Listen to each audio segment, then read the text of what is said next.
You're standing in the snow-covered courtyard of Gyeongbokgung Palace in Seoul. The year is 1592, and the morning air cuts through your thin silk robes like a blade. Your breath forms small clouds as you hurry across the frozen stones, your soft-soled shoes making barely a whisper against the ancient pathways. At 12 years old, you should be playing with wooden toys or learning to read classical Chinese characters with your village tutor. Instead, you're clutching a jade ornament to your chest, preparing to serve tea to men whose single word could end your life. But you're not just any servant in the Korean royal court. You're a gongbok, a boy eunuch whose childhood was stolen not by war or famine, but by a knife and the twisted demands of palace politics. The ornament in your hands once belonged to a boy just like you who served in these same halls until he disappeared one winter night. No one speaks his name anymore. No one dares ask what happened to him. In the hermit kingdom of Joseon Korea, boys like you exist in the shadows between male and female, between human and property, between life and a kind of living death that makes you long for the village you'll never see again. Before diving into these forgotten stories of survival and suffering, if you enjoy learning about the hidden truths of history, consider hitting that like button and subscribing for more content like this. Please comment below to let me know where you're listening from.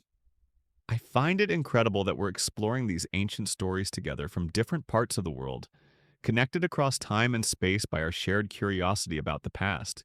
What you're about to hear isn't just another tale of royal excess from a distant kingdom. It's the story of a systematic practice that consumed thousands of Korean boys across 5 centuries, transforming them into living ghosts who served the most isolated royal court in East Asia. These weren't just servants, they were sacrificial offerings to a system that demanded absolute purity, total control, and the complete erasure of masculine identity in service to royal women who were themselves prisoners of palace walls. The practice of creating boy eunuchs in Korea began during the early Joseon dynasty, but it wasn't born from Korean traditions. Like so many aspects of Korean court culture, it arrived as a diplomatic necessity, a way to prove submission to the Chinese imperial court while maintaining the appearance of civilized governance. When Korean embassies visited Beijing, they brought tribute that included young eunuchs as gifts for the Chinese emperor. But what started as foreign diplomacy quickly became domestic policy. The Korean royal court, isolated on a peninsula surrounded by hostile neighbors and vast oceans, developed its own twisted interpretation of Chinese palace customs, where Chinese eunuchs often wielded considerable political power and could rise to positions of great influence. Korean gongbok remained forever trapped in the lower rungs of palace hierarchy. They were created not to govern, but to serve. Not to influence, but to disappear. The selection process was as methodical as it was cruel. Royal agents would travel to remote villages throughout the peninsula, searching for boys who met specific criteria. They needed to be young, usually between 8 and 12 years old, to ensure the physical transformation would be complete. They needed to be beautiful, with delicate features that would remain pleasing after their masculine characteristics were surgically removed. Most importantly, they needed to be expendable. Poverty made boys expendable. Families drowning in debt to local landlords would sometimes offer their sons as payment. Others faced the impossible choice between watching their entire family starve or sacrificing one child to feed the rest. The royal agents carried silver coins and official documents that promised compensation, but they also carried the implicit threat of royal displeasure for those who refused their offers. Imagine your parents' faces when the men in silk robes arrive at your family's humble farmhouse. Your father, a rice farmer whose back is bent from decades of labor, listens as they explain their purpose. Your mother, who has sewn your clothes from scraps of fabric and sung you to sleep every night of your short life, cannot meet your eyes as the negotiation begins. They speak of honor, how serving in the royal palace will elevate your family's status.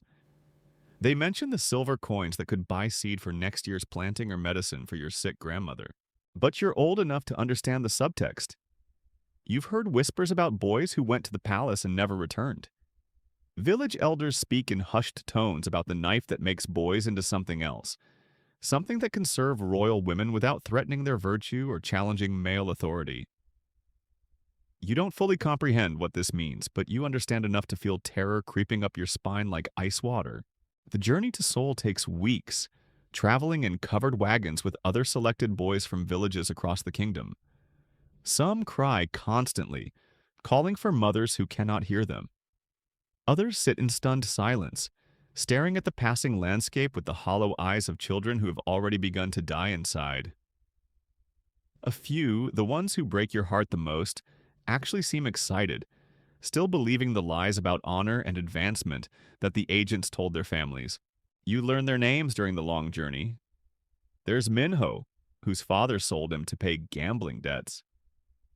Jun Seo, whose entire village was threatened with military conscription unless they provided tribute boys. Hyun Woo, barely 8 years old, who still asks when he can go home to help his mother with the harvest. Each night you huddle together for warmth in whatever shelter the guards provide, sharing stories about your former lives and dreams about what awaits in the capital. The guards who escort you are themselves products of the palace system. Older eunuchs whose own boyhood transformations have left them emotionally hollow. They show no cruelty, but also no kindness. They feed you adequately, tend to minor injuries, and answer practical questions about when you'll reach the next village. But when younger boys ask about their families or beg to return home, the guards simply stare through them as if they've become invisible. Seoul, when you finally see it, is larger than your imagination could have contained. The city sprawls across valleys and hills, with tile-roofed houses stretching beyond the horizon. Smoke rises from countless chimneys, and the streets teem with people wearing clothes finer than anything you've ever seen. Merchants hawk goods from distant provinces while scholars in white robes hurry past, their top knots marking their educated status. But all of this fades to insignificance when you see the palace walls rising before you, like mountains made of stone and tile. Gyeongbokgung Palace is a city within a city, its walls so high they block out the sun and cast everything in perpetual shadow. Guard towers punctuate the walls at regular intervals, each one manned by soldiers whose job is to keep people in as much as to keep intruders out.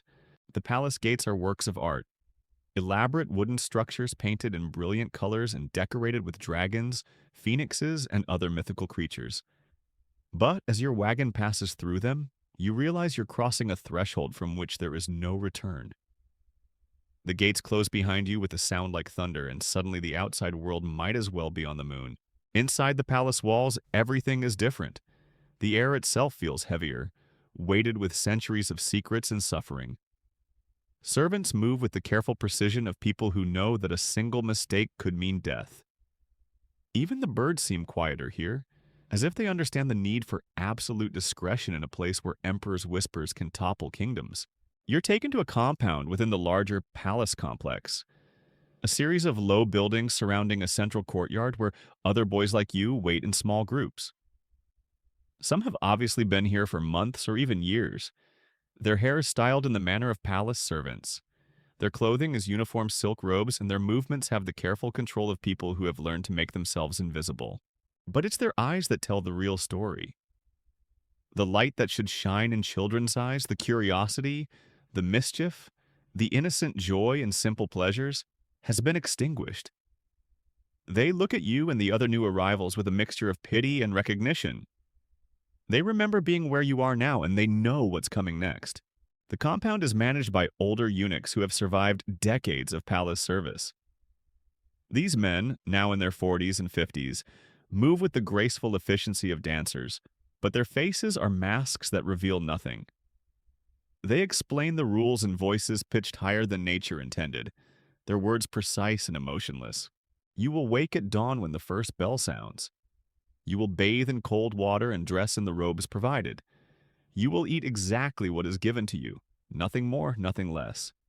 You will speak only when spoken to, and then only to answer direct questions. You will never make eye contact with anyone of higher rank, which includes virtually everyone in the palace complex. Most importantly, you will prepare yourself for the procedure that will transform you from a boy into a gongbok. This preparation involves both physical and mental conditioning, designed to increase your chances of surviving what many boys do not survive. The physical preparation is systematic and humiliating. Palace physicians examine every inch of your body, noting your health, checking for hidden injuries or illnesses that might complicate the surgery.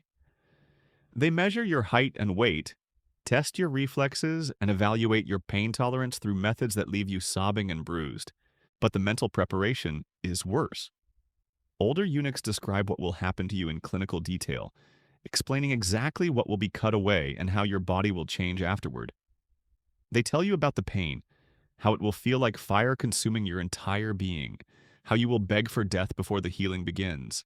They describe the weeks of recovery when infection could kill you at any moment, when fever dreams will blur the line between consciousness and madness. They also explain what your new life will be like. You will serve in the women's quarters of the palace, attending to queens, concubines, and princesses who exist in almost complete isolation from the outside world. You will dress them, bathe them, style their hair, and listen to their secrets. You will be trusted with intimate knowledge that could topple dynasties, but you will never be allowed to act on that knowledge or even acknowledge that you possess it. Most devastatingly, they explain that you will cease to exist as a person in any meaningful sense. Your name will be changed to something more suitable for a palace servant. Your past will be forgotten. Officially, you never had a family or life before entering palace service.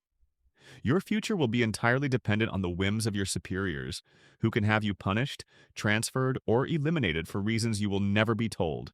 During these weeks of preparation, you watch as boys ahead of you in the process undergo their transformations. They disappear into the medical quarters one morning, and either emerge weeks later as hollow-eyed gongbok, or they don't emerge at all. No one speaks about the ones who don't survive. Their belongings are simply removed, their sleeping mats rolled up and taken away as if they never existed. The waiting is perhaps the cruelest part. Each morning, you wonder if today will be your turn.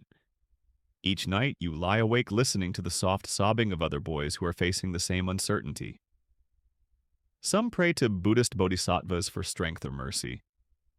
Others whisper the names of family members they fear they'll forget if they don't repeat them constantly. A few simply stare at the ceiling until dawn, having moved beyond prayer or remembrance into a kind of emotional numbness that serves as protection against unbearable reality. The night before your procedure, sleep becomes impossible. Your body knows what's coming, even if your mind tries to reject the reality.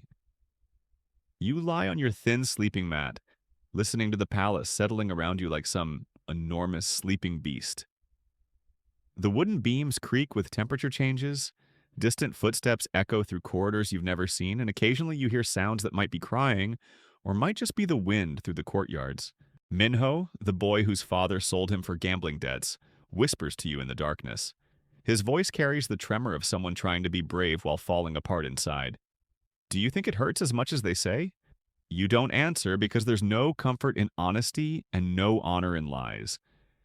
Instead, you reach over and squeeze his hand, a small gesture of human connection in a place designed to strip away everything human about you. The procedure itself takes place in a chamber deep within the palace medical quarters, a room that smells of herbs, burning incense, and something metallic that makes your stomach turn. The walls are lined with ceramic jars containing powders and liquids whose purposes you don't want to contemplate.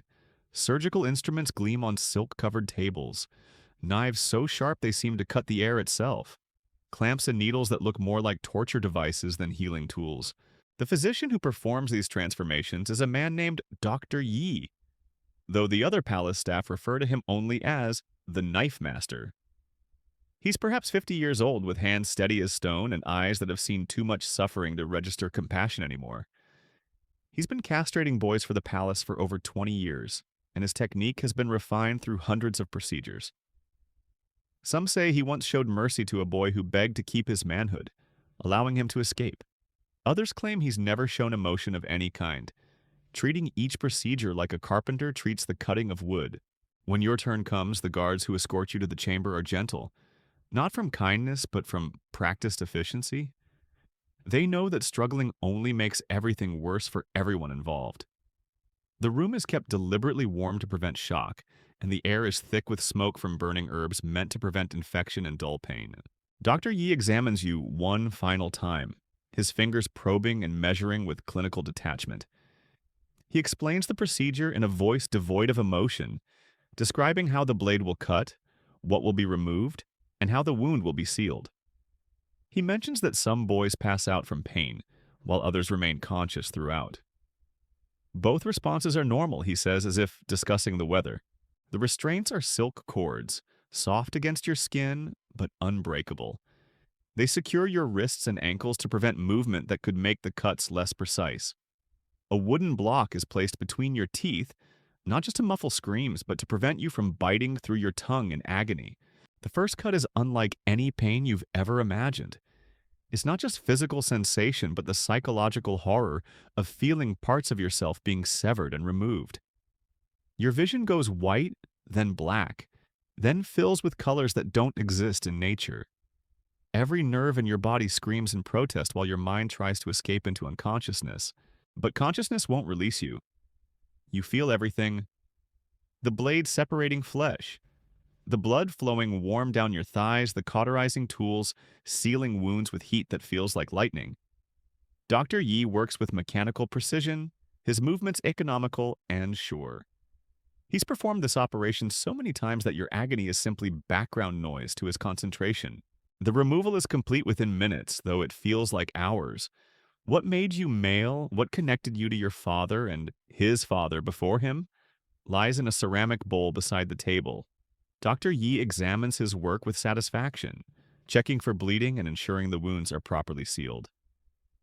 He inserts a small metal tube to keep the urethral opening clear during healing, a detail that will determine whether you survive the next few weeks. Recovery takes place in a special ward where other newly castrated boys lie in various stages of healing. The smell is overwhelming: blood, infection, medicinal herbs, and the particular odor of bodies fighting to repair catastrophic damage. Some boys moan constantly from pain that no amount of opium can fully dull. Others lie in feverish delirium, calling out to mothers who will never answer. The first week is when most deaths occur. Infection sets in quickly in wounds that refuse to heal properly. Fever spikes so high that boys sometimes die from the heat consuming their brains. Others bleed internally, their life seeping away despite Dr. Yi's careful stitching. The lucky ones simply slip away in their sleep, escaping into death before the full horror of their new existence can take hold. You survive, though there are moments when you wish you hadn't. The pain is constant and all-consuming, radiating from the surgical site through your entire body. Simple functions like urinating become exercises in agony that leave you sobbing and shaking.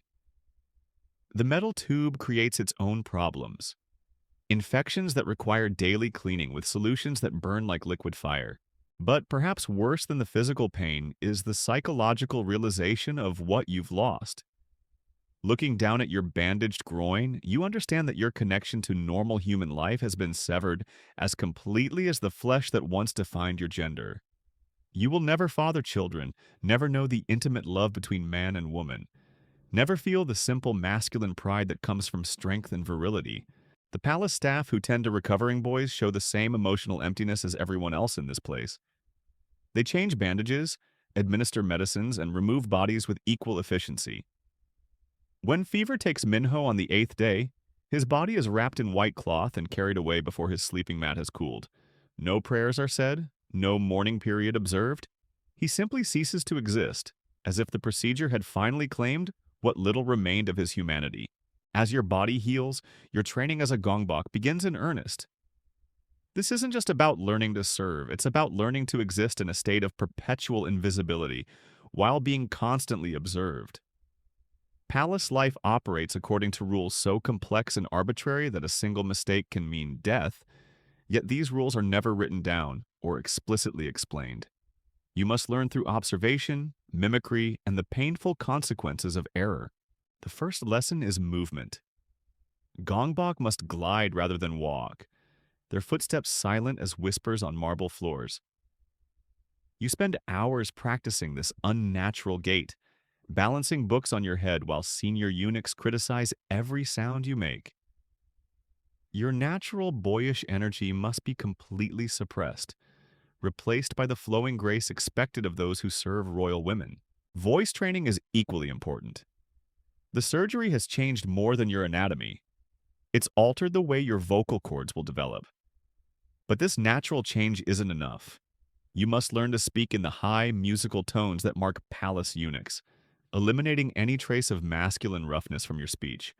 Hours each day are spent practicing scales like a singer, but the song you're learning to perform is your own erasure. Most challenging of all is learning to think like furniture. Gongbok must be present but invisible, hearing everything but remembering nothing, witnessing intimate moments while maintaining absolute discretion. You practice standing motionless for hours, learning to regulate your breathing so quietly that people forget you're in the room. You train your eyes to look without seeing, your ears to hear without listening, your mind to know without understanding. The women's quarters, where you will eventually serve, exist behind multiple layers of walls, guards, and protocol. These are the most isolated human beings in Korea. Queens, concubines, and princesses who live their entire lives within a few dozen rooms, never seeing the outside world except through windows high above their reach. They are prisoners of their own exalted status, and you are being trained to be their keeper and companion in this gilded captivity. Your new identity begins with a new name. The boy who came from a farming village no longer exists. That person died on Dr. Yi's table. You are now called Jade Flower, a name chosen for its feminine beauty and complete disconnection from your masculine past. When senior eunuchs address you, they expect you to respond to this name as if you've carried it since birth. Any hesitation or confusion is met with swift punishment. The punishment system in the palace is designed to break spirits rather than bodies. Physical beatings are rare because damaged servants are less useful. Instead, punishments focus on humiliation and psychological pressure. A gongbok who displeases his superiors might be forced to kneel motionless in courtyards for hours, while other servants walk past without acknowledgement. Or he might have his food privileges reduced until hunger makes concentration impossible. The cruelest punishment is temporary banishment from the women's quarters, being sent to work in the palace kitchens or gardens where your specialized training is useless and your status plummets. As winter deepens and your physical healing continues, you begin to understand the true genius of the gongbok system. It's not just about creating safe servants for royal women. It's about manufacturing the perfect victims. Boys who have been castrated lose more than their manhood. They lose their connection to normal human society. They cannot return to their villages because their families would be ashamed of what they've become. They cannot marry or have children, eliminating the basic motivations that drive most human behavior. They exist in a liminal state between male and female, child and adult, human and object. This liminal existence makes gongbok absolutely dependent on palace favor for survival.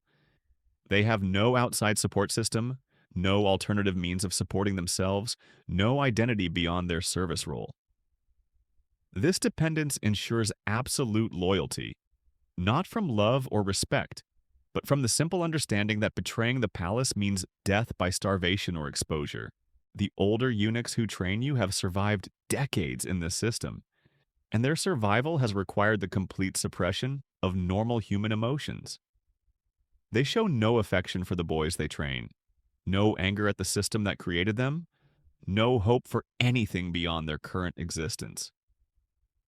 They have become what you are becoming, living ghosts who perform their duties with mechanical precision, while their souls slowly disintegrate.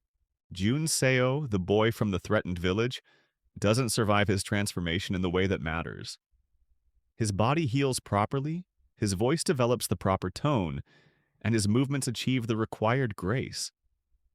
But something essential inside him simply stops functioning. He performs his duties flawlessly but shows no recognition when you speak his name, no response to kindness or cruelty. He has achieved perfect invisibility by becoming invisible even to himself. Watching Joseon's psychological death, you realize that survival in the palace requires walking a narrow line between complete surrender and total resistance. Surrender too completely, and you lose everything that makes you human. Resist too obviously, and you face punishment that will break you anyway. The only hope lies in finding some small part of yourself that you can hide away, protect from the system's hunger for complete possession of your identity. As the weeks turn to months, Your education in palace life reveals layers of complexity that make your village upbringing seem impossibly simple.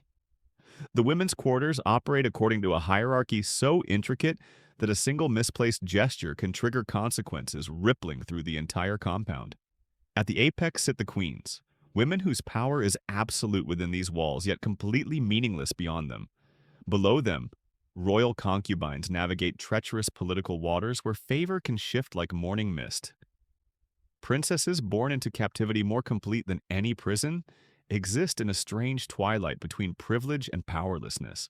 Your first assignment comes in early spring, when the cherry blossoms bloom like snow against the palace walls. Lady Consort Min, a woman barely older than your own sister would be now, has requested additional attendance for her morning rituals. The senior eunuchs select you not for any particular skill, but because your youth makes you less threatening to established power structures within her household. Lady Min's chambers occupy an entire wing of the women's quarters. Rooms so opulent they seem designed to compensate for their occupants' invisible chains.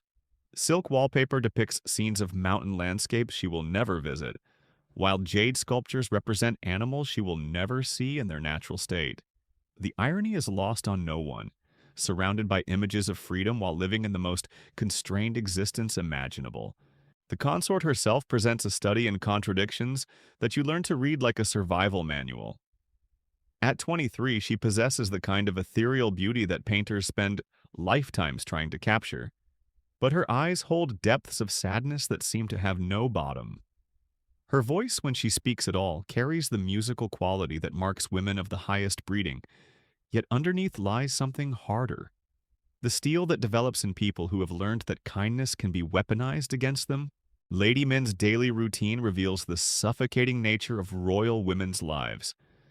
She wakes at dawn not by choice, but by imperial decree that regulates even the sleep cycles of those who serve the throne. Her morning ablutions require an hour of careful preparation, bathing in water heated to precise temperatures, applying cosmetics according to court fashion that hasn't changed in centuries, arranging her hair in styles so complex they require architectural planning. You stand motionless in the corner during these rituals, learning to become part of the furniture while observing everything. The way Lady Min's hands tremble slightly when applying rouge to her cheeks, betraying anxiety that her composed expression never reveals. How she pauses before certain mirrors as if trying to recognize the woman reflected there. The manner in which she speaks to her older female attendants, respectful but distant, maintaining barriers even with those who dress her naked body each morning. The other gongbok in Lady Min's service have developed their own methods of psychological survival. Moonshadow, castrated 5 years ago at age 10, has perfected the art of selective deafness, hearing commands directed at him while allowing conversations to flow around him like water around stone. His face maintains pleasant emptiness while his mind retreats to some internal sanctuary that palace life cannot penetrate. Silverbell, older and more experienced, has chosen a different path. He remembers everything, every slight, every kindness, every secret whispered in moments of vulnerability. His memory has become his power, allowing him to anticipate needs and prevent disasters through careful manipulation of information. But this hypervigilance has cost him the ability to sleep deeply or trust completely, leaving him in a state of permanent alertness that ages him beyond his years. The newest member of the household is a boy called Autumn Leaves, recently recovered from his own transformation. His wounds are still tender, both physical and psychological, making him jump at sudden sounds and flinch when people move too quickly. You recognize yourself in his haunted expression, remembering your own early days when every shadow seemed to hide fresh horrors and every kindness felt like a trap waiting to spring. Lady Min herself seems aware of the delicate ecosystem of suffering that surrounds her, though she rarely acknowledges it directly. Sometimes, late at night when palace protocol relaxes slightly, she will speak to her gongbok in tones approaching normal human conversation. These moments feel like gifts, brief returns to a world where people can express genuine thoughts and emotions without calculating the political implications of every word. During one such evening, as you help arrange her evening reading materials, Lady Min breaks the usual silence with an unexpected question. Do you remember your mother's face? The inquiry hangs in the air like incense smoke, dangerous in its intimacy. Palace rules forbid servants from discussing their past lives, but the consort's rank gives her certain privileges in private conversation. You consider lying, claiming that palace service has erased all memories of your previous existence. This would be the safe response, the one that acknowledges your complete transformation into a palace object. But something in Lady Min's tone suggests she needs honesty more than safety. Sometimes, you whisper, but it gets harder each day. She nods slowly, her fingers absently stroking a silk scroll containing poetry she will never be allowed to publish. I dream about my grandmother's garden, she admits, her voice so soft you strain to hear. She grew peonies that bloomed like small suns. I used to help her water them before dawn, when the dew made everything look like it was covered in diamonds. Her eyes focus on something beyond the painted silk walls. I wake up expecting to smell earth and flowers, but there's only incense and perfume. These conversations become precious to you, moments when the machinery of palace life pauses long enough to allow genuine human connection. Lady Min shares fragments of her imprisoned dreams while you offer carefully edited memories of village life that won't trigger palace security concerns. Through these exchanges, you begin to understand that everyone in the women's quarters is performing elaborate theater designed to mask the fundamental tragedy of their existence. The seasonal rhythm of palace life provides its own form of psychological torture. Spring brings cherry blossoms that the royal women can observe only through windows, their beauty made more poignant by its inaccessibility. Summer heat creates stifling conditions in rooms that cannot be properly ventilated without compromising security. Autumn leaves fall in courtyards that might as well be on distant planets, while winter snow covers a world that exists only in memory and imagination. Each season also brings its cycle of ceremonies and rituals designed to demonstrate the royal family's connection to natural cycles they no longer experience directly. During the spring fertility festivals, the queen performs elaborate rites celebrating the renewal of life while surrounded by castrated servants who embody the deliberate prevention of natural generation. The irony is lost on no one, but acknowledging it would mean death for anyone below royal rank. Your role in these ceremonies gradually expands as senior eunuchs recognize your ability to perform duties without drawing attention to yourself. You learn to arrange flowers in patterns that symbolize cosmic harmony, to prepare tea that captures the essence of seasons you're forbidden to experience, to burn incense that creates atmospheric moods appropriate to rituals you don't understand but must execute perfectly. The flower arranging becomes a particular specialty, perhaps because it allows you to work with living things in an environment dominated by artificial beauty. Under the tutelage of Master Chrysanthemum, a eunuch who has served the palace for 30 years, you learn that each bloom carries symbolic weight that can accidentally convey messages ranging from romantic devotion to political rebellion. A chrysanthemum placed at the wrong angle might suggest criticism of imperial policy, while roses arranged in certain patterns could be interpreted as communications with enemies outside the palace walls.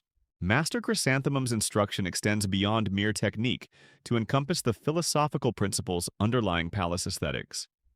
Beauty, he explains while demonstrating the proper way to trim bamboo stems, must serve power, never challenge it. Every arrangement you create should enhance the harmony of imperial rule, never suggest alternatives or improvements. His fingers work with surgical precision, each cut deliberate and irreversible.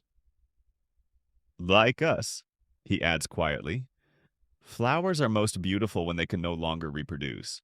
The parallel between castrated servants and cut flowers becomes a recurring theme in your education. Both are appreciated for their beauty. Both are prevented from fulfilling their natural biological functions, and both are discarded when they no longer serve their decorative purposes.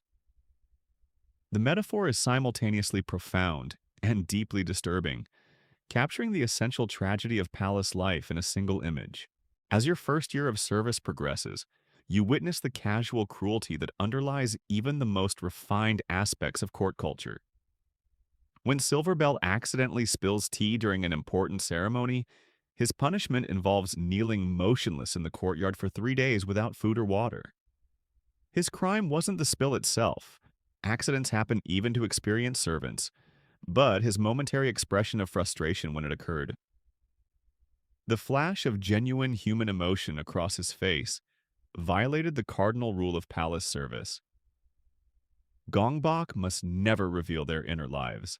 Watching Silverbell's punishment, you understand that the palace system requires not just obedience, but the complete performance of contentment with your degraded status. You must not only serve, but appear grateful for the opportunity to serve. Any sign of resentment, homesickness, or desire for a different existence becomes evidence of insufficient loyalty to imperial authority. The psychological pressure of maintaining this performance affects different gongbok in different ways. Some achieve a kind of Zen-like detachment, floating through their duties in a meditative state that borders on catatonia.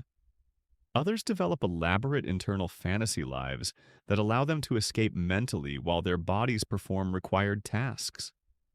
A few, like Master Chrysanthemum, find genuine satisfaction in perfecting their skills, transforming service into art as a way of maintaining dignity within degradation. But the most disturbing adaptation you witness is the development of genuine love for the system that has destroyed them. Some long-serving eunuchs speak of palace life with the fervor of religious converts, describing their castration as liberation from the animal desires that compromise masculine judgment. They claim to find fulfillment in their sexless existence, arguing that freedom from reproductive urges allows them to achieve spiritual purity impossible for complete men. Whether this represents genuine enlightenment or sophisticated psychological defense mechanisms remains unclear, but the passion of these converts makes them valuable to palace administrators. They become enthusiastic recruiters, visiting villages to identify promising candidates for future transformation. Their testimony about the benefits of eunuch service provides moral cover for a system that might otherwise seem purely exploitative. These recruiting missions reveal another layer of the palace's systematic approach to creating gongbok. Rather than simply purchasing boys from desperate families, the administration has developed sophisticated techniques for identifying children who will adapt successfully to castration and service. They look for specific psychological profiles: boys who are intelligent but not rebellious, beautiful but not vain, sensitive but not fragile. The selection criteria also include family background investigations designed to ensure that chosen boys have no significant connections that might motivate rescue attempts or revenge seeking.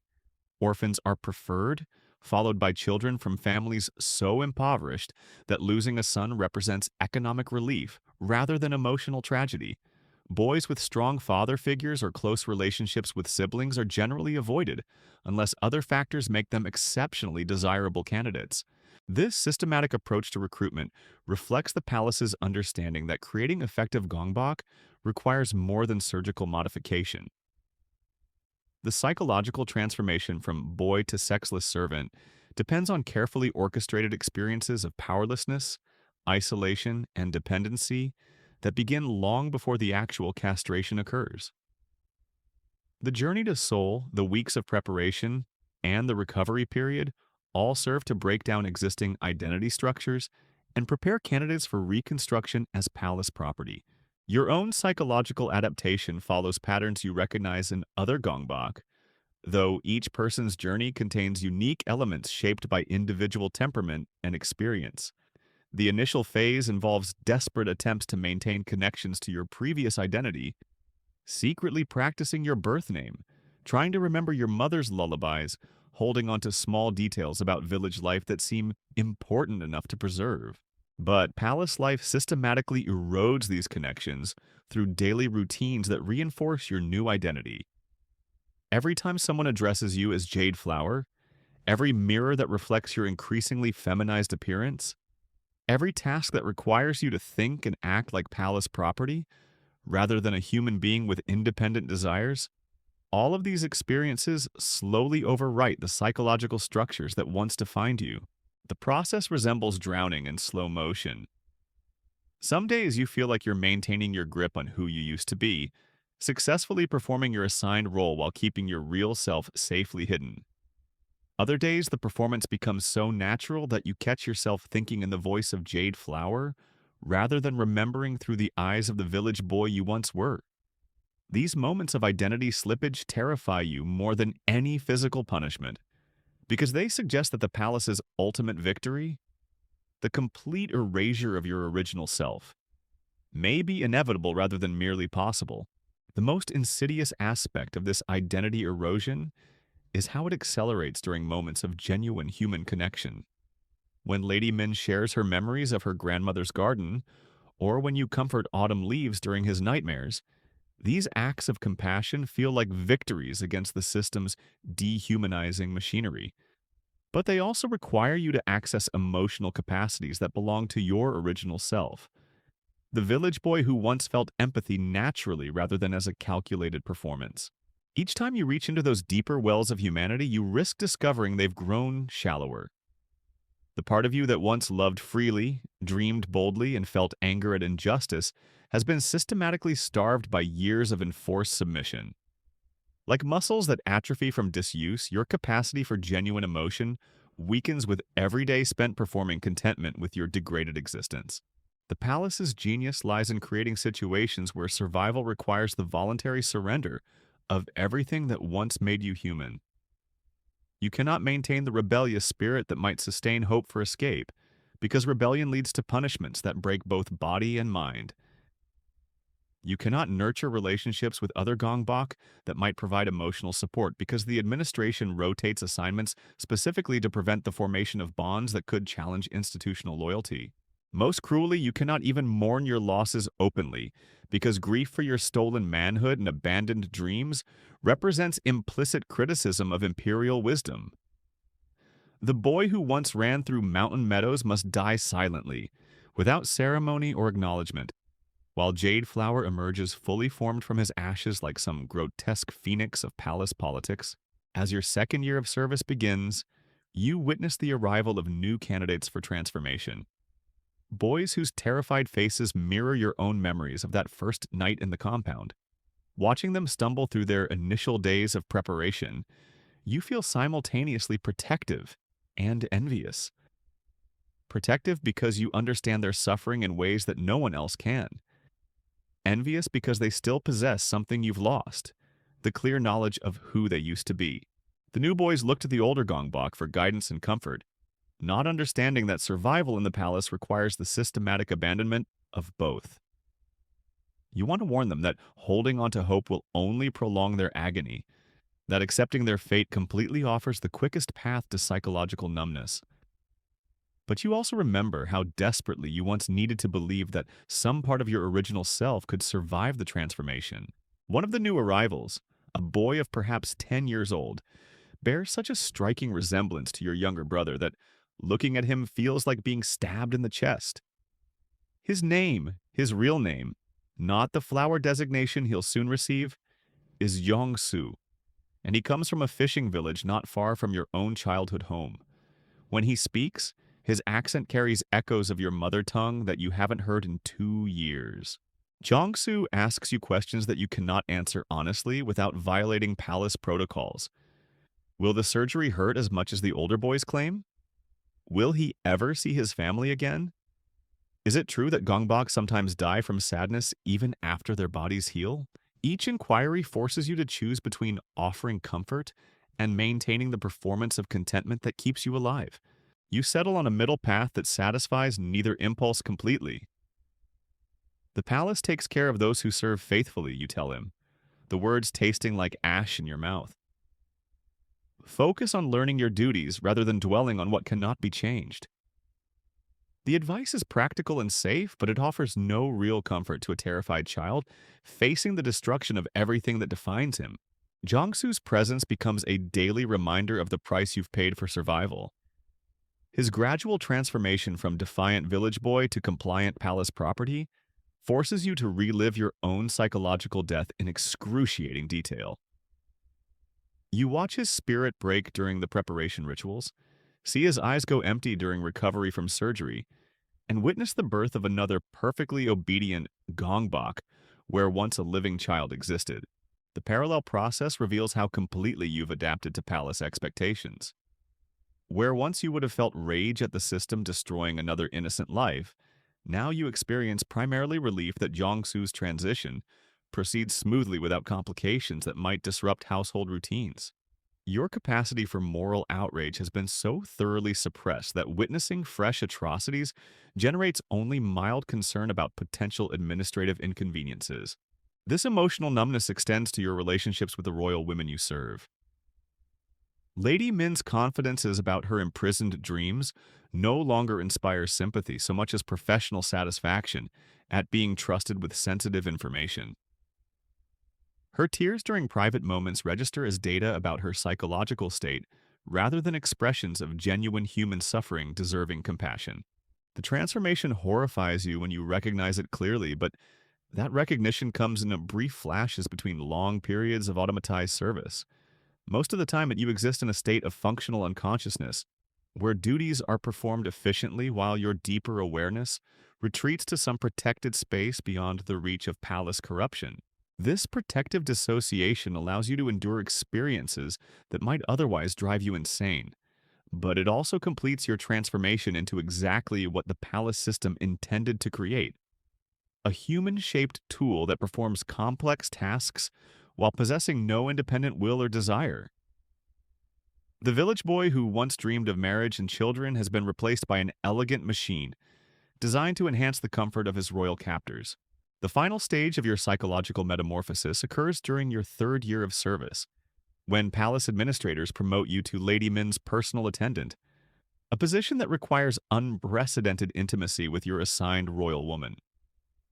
You now help her dress and undress, attend to her most private bodily functions, and sleep on a mat beside her bed to respond to nighttime needs. This elevation represents recognition of your complete reliability, but it also exposes you to aspects of royal women's lives that illuminate the true scope of palace prison systems. Lady Min, you discover, suffers from periods of deep melancholy during which she refuses food for days at a time and speaks only to express wishes for death. Her beauty, celebrated throughout the kingdom, has become a burden that traps her in a role she never chose and can never escape. During these dark episodes, she confides secrets that could topple dynasties if repeated outside her chambers. Affairs between royal women and guards, conspiracies involving foreign ambassadors, and plans for escape attempts that never progress beyond desperate fantasy. Your proximity to such dangerous information tests your conditioning in ways that earlier training never anticipated. The temptation to use your knowledge for personal advantage, perhaps to bargain for freedom or revenge against the system that destroyed you, represents your final opportunity to reclaim some measure of agency. But the attempt would mean certain death not only for yourself, but for Lady Min and everyone else connected to the leaked information. More fundamentally, you realize that even possessing the capacity to contemplate betrayal would require accessing parts of your personality that no longer exist in functional form. The ambitious village boy who might have seized such opportunities died on Dr. Yi's operating table 3 years ago. What remains lacks the psychological equipment necessary for rebellion, having been specifically designed to serve rather than to want. As winter approaches in your 4th year of service, Jongsu, now called Lotus Bud, begins showing signs of the same emotional evolution that has consumed you. His initial terror has given way to mechanical efficiency, his desperate questions about home have ceased, and his interactions with newer arrivals display the same calculated kindness that you now recognize as a symptom of advanced psychological adaptation. Watching Lotus Bud's transformation completes your understanding of the palace's ultimate success. The system doesn't simply create obedient servants, it manufactures willing participants in their own degradation, who then facilitate the degradation of others.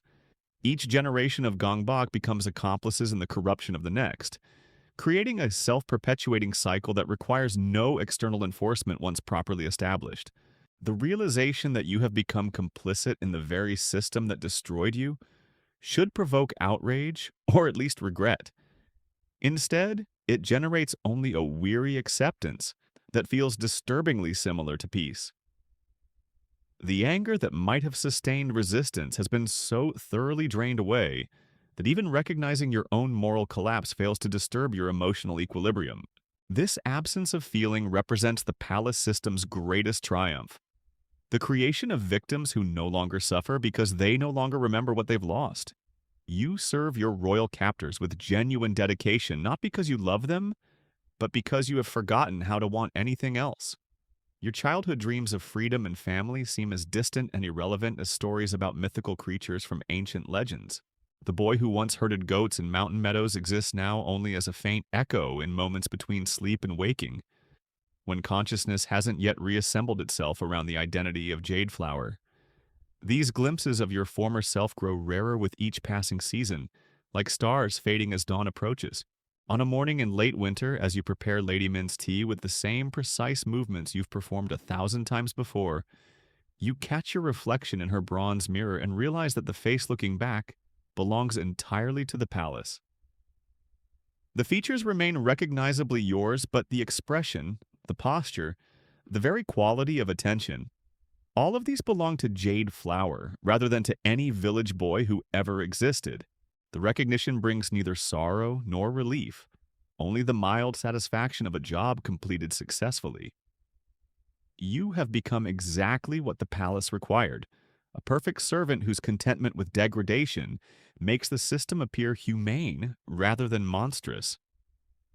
Your transformation stands as testimony to the ultimate power of patient, systematic oppression to reshape human nature itself. In the end, the tragedy of Korea's royal boy eunuchs lies not in their suffering, but in how completely that suffering was made to disappear.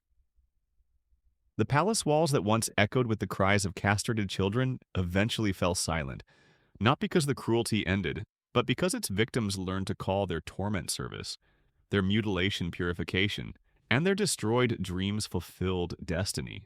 You stand now in those same snow-covered courtyards where your nightmare began, no longer the terrified child who once clutched a jade ornament while preparing to serve tea to his captors. You have become the ornament yourself, beautiful, useful, and utterly incapable of the growth that once defined your humanity. The greatest horror is not that the system broke you, but that it taught you to be grateful for the breaking.